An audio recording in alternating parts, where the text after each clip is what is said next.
আমার বার্থডে গেছে নভেম্বর মাসের ২ তারিখে, আর আমি বার্থডে ব্লগ আপলোড দিতেছি নভেম্বর ২১ তারিখে। আসসালামু আলাইকুম, সবাই কেমন আছেন? শুরুতেই সবাইকে সরি বলে নিচ্ছি আমার বার্থডে ব্লগ এত দেরিতে আপলোড দেওয়ার জন্য। তো আমার পরিচিত অনেকেই আমার বার্থডে ব্লগ চাচ্ছিল যে তোমার বার্থডে গেলেও কোনো ব্লগ পাচ্ছি না কেন, কোনো পিকচার পাচ্ছি না কেন। আসলে এখন বয়স হয়ে গেছে, বুড়া হয়ে যাচ্ছি, ওইভাবে আর স্পেশাল কিছুই লাগে না। এই কারণে তেমন কোথাও আমরা যাইও নি। আর আমার বার্থডের এক সপ্তাহ পরেই যেহেতু আমাদের একটা ফ্যামিলির বিয়ের প্রোগ্রাম ছিল, সো ওই হিসেবে আমরা আমাদের বার্থডে ব্লগটা মানে বার্থডেটা খুবই সিম্পলভাবে সেলিব্রেশন করছি। তো সবার স্পেশাল ডেতে তো আমি তাদের রান্নাবাড়া করে খাওয়াই। তো আজকে আমার স্পেশাল ডেতে তাফসিরের বাবা ভাবলো সে বারবিকিউ করবে। তাফসিরের বাবা কিন্তু সব কিছু রান্না করতে পারে, বাট আজকে তার মনে হলো একটু কিছু ডিফারেন্ট করি। সবসময় তো বিরিয়ানি, কাচি, মোরগ পোলাও, হাবিজাবি খাই। সো আজকে আমরা একটু স্পেশাল কিছু করি। কিছুদিন আগে আবার তাফসিরের বাবা বারবিকিউর জন্য একটা চুলা কিনে নিয়ে আসছে, তো সেটা তো অবভিয়াসলি কাজে লাগাতে হবে। তো এই সব নানান দিক চিন্তা করেই তাফসিরের বাবা আমার জন্য নেমে পড়লো বারবিকিউ করার জন্য। তো বছরের তো আসলে শেষ প্রায়। তো সবার কেমন কাটলো 2023 সালটা? আমার 2023 সালটা খুবই খারাপ কাটছে। আমাদের 2023 সালে অনেক অনেক অনেক অনেক বিপদ আপদ আসছে। সবথেকে বড় যেটা ছিল সেটা হচ্ছে আমার শাশুড়ির অসুস্থতা। তো সবাই আমার শাশুড়ির জন্য দোয়া করবেন। তিনি এখনও সুস্থ হয়নি, এখনও তার ট্রিটমেন্ট চলতেছে। আমাদের অনেক বড় একটা কাজ আটকে আছে, যেটা এখন মানে সময় সাপেক্ষ। হ্যাঁ, এটা অনেক সময়ের ব্যাপার। যেই কাজটা আমরা করতে চাচ্ছি সেটা অনেক সময়ের ব্যাপার। তারপরও কেন যেন মনে হচ্ছে আরও নানান অনেক কিছু নিয়ে আমাদের 2023 সালটা খুবই বাজে গেছে। তারপরও সব কিছুর জন্য আল্লাহর কাছে লাখ লাখ কোটি কোটি শুকরিয়া। আমার বার্থডেতে আমার সবসময় আমার বাবা হচ্ছে গিয়ে আমাকে টাকা দিত। এমনি আমার বাসায় কেক কাটা হইতো। আর সবথেকে যেটা ইন্টারেস্টিং ছিল সেটা হচ্ছে গিয়ে আমার বেস্ট ফ্রেন্ড আমার ভার্সিটিতে ছিল। দেখবেন আপনার ফ্যামিলি, বাপ মা, আত্মীয়স্বজন, ভাই বোন বা আপনার হাজব্যান্ড আপনার জন্য কিছু করতেই পারে, বাট আপনার কোনো ফ্রেন্ড যদি মানে নিজের পরিশ্রমে দিয়ে আপনাকে কিছু গিফট করে বা আপনার জন্য কিছু তৈরি করে, সেটার মধ্যে কিন্তু অন্যরকম একটা ভালোবাসা থাকে। তা আমার ফ্রেন্ড মেহেজাবিন, তো ও আমার জন্য প্রতি বার্থডেতে একটা কেক বানাইতো। তো কেকটা ছিল চকলেট কেক থাকতো, আর হচ্ছে যে অনেক জেমস ছোট ছোট দিয়ে সাজাইতো। তো এই জিনিসটা আমার কাছে খুবই স্পেশাল লাগতো, যে না আসলে আমার ফ্যামিলির বাইরে কেউ একজন আমাকে এত ভালোবাসে যে আমার বার্থডের জন্য সে নিজ হাতে কষ্ট করে তার সময় ব্যয় করে আমার জন্য কোনো কিছু করতেছে। আসলেই এর জন্য আমি ওকে এখনও অনেক অনেক অনেক থ্যাংক ইউ দেই। ইনফ্যাক্ট আমি আমার প্রতিটা বার্থডেতে ওর কেকটা মিস করি।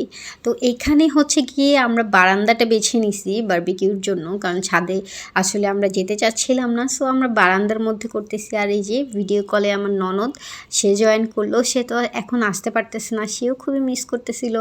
কারণ হচ্ছে বিয়ের পর থেকে আমার বেশিরভাগ বার্থডে 6 বছরের মধ্যে মনে হয় 2টা বার্থডে শুধু আমার আলাদা গেছে, আর বাকি 4টাই হচ্ছে আমরা একসাথে কাটাইছি। হচ্ছে কি সারপ্রাইজ জিনিসটা খুব ভালো লাগতো।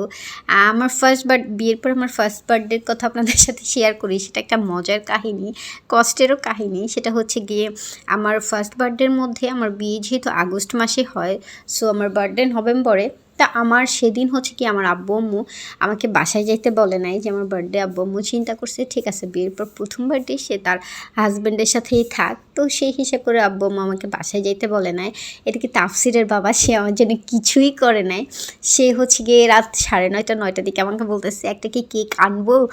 আমি তো বলবোই যে না, আমার দরকার নাই কেক। বাট আমার অনেক মন খারাপ হয়েছিল যে কেন একটা কেক নিয়ে আসলো না। সবাই আমার এত কিছু মানে এত স্পেশালভাবে আমাকে ফিল করায় আমার বার্থডেতে, সে কেন কিছু করলো না। তারপর থেকে তাফসিরের বাবা হচ্ছে গিয়ে আমার প্রতি বার্থডেতে তো সে আমাকে গিফট করেই। আমার যেটা মানে দরকার বা যেটা আমি চাই সে সেটাই দেয়, মানে নিজ থেকে কোনো কিছু নিয়ে আসে না। তো এই জিনিসটা কিন্তু আমার কাছে ভালো লাগে।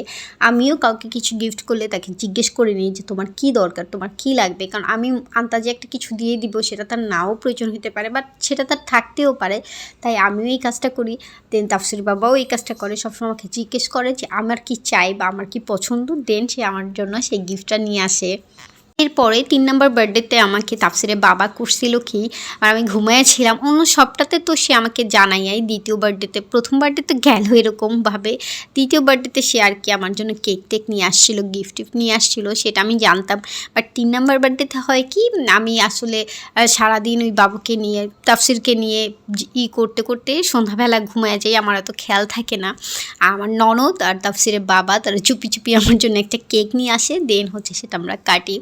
তারপর হচ্ছে আমার সম্ভবত ৪ নম্বর বার্থডেতে, তখন আমরা আমার নানা শ্বশুর বাড়িতে ছিলাম, যেহেতু গ্রামে তো কেকটা অ্যাভেলেবেল না, প্রচুর দূরে যায় নিতে হয়।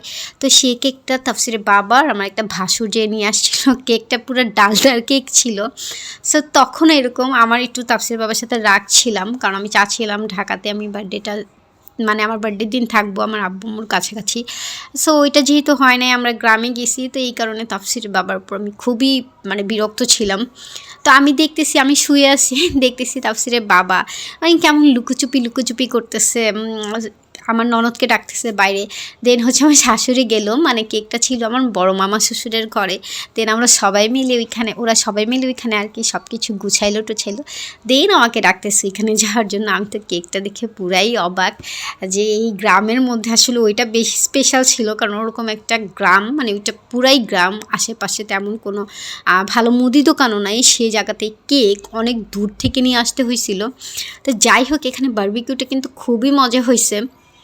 তো তাফসির তো খেয়ে মানে আপনাদের বলে দিচ্ছে ইয়ামি হয়েছে। তো এরকমের আর কি তাফসির বাবাও ট্রাই করে আমার বার্থডেটা আমাকে এখন স্পেশাল ফিল করাইতে, আর আমি তো সবসময় করি, এটা আমার কাছে খুবই ভালো লাগে। আমার হচ্ছে ফ্যামিলির মানুষ বা আমার ফ্রেন্ড যাদেরই থাকে না কেন, আমি চেষ্টা করি আসলে এই জিনিসটা তাদের একটু স্পেশাল ফিল করাইতে, বা তাদের কোনো দিক দিয়ে একটু হচ্ছে গিফট দিতে, উইশ করতে। তা আপনারা হচ্ছে সবাই আমাদের জন্য দোয়া করবেন, আর হচ্ছে গিয়ে আমার পেজটা অবশ্যই লাইক ফলো দিবেন, আমার ইউটিউব চ্যানেলটা অবশ্যই সাবস্ক্রাইব করবেন, এবং হচ্ছে গিয়ে আমাকে সব সময় আপনারা সাপোর্ট করবেন। আর হচ্ছে আমার টিকটক আইডি থেকে যদি কেউ ভিডিওটা দেখে থাকেন, আমার টিকটকটাও অবশ্যই ফলো করে যাবেন। তো এখন কিন্তু আমরা হচ্ছে খেতে বসবো। এইখানে তাফসির বাবা আমার জন্য পেপসি নিয়ে আসছে। আসলে পেপসি ছাড়া বা কোক ছাড়া তো কোনো কিছু খাওয়াই যায় না, এটা একটা আমার অভ্যাস হয়ে গেছে, তাফসিরের অভ্যাস হয়ে গেছে। ইভেন তাকবিরও হচ্ছে এগুলো দেখলে মাম্মাম করে মানে চিল্লাই খাওয়ার জন্য। তাফসির তো এখনও এটাকে মামচা বলে, মানে ওই যে রং চায়ের মতো কালার আর হচ্ছে গিয়ে পানি, এই কারণে ও এটার নাম দিয়েছে মামচা। তা আপনারা সবাই ভালো থাকবেন, আসসালামু আলাইকুম। আপনাদের সাথে আবার কোনো একটা ভিডিওতে আবার কথা হবে। তো সবাইকে আবারও আল্লাহ হাফেজ।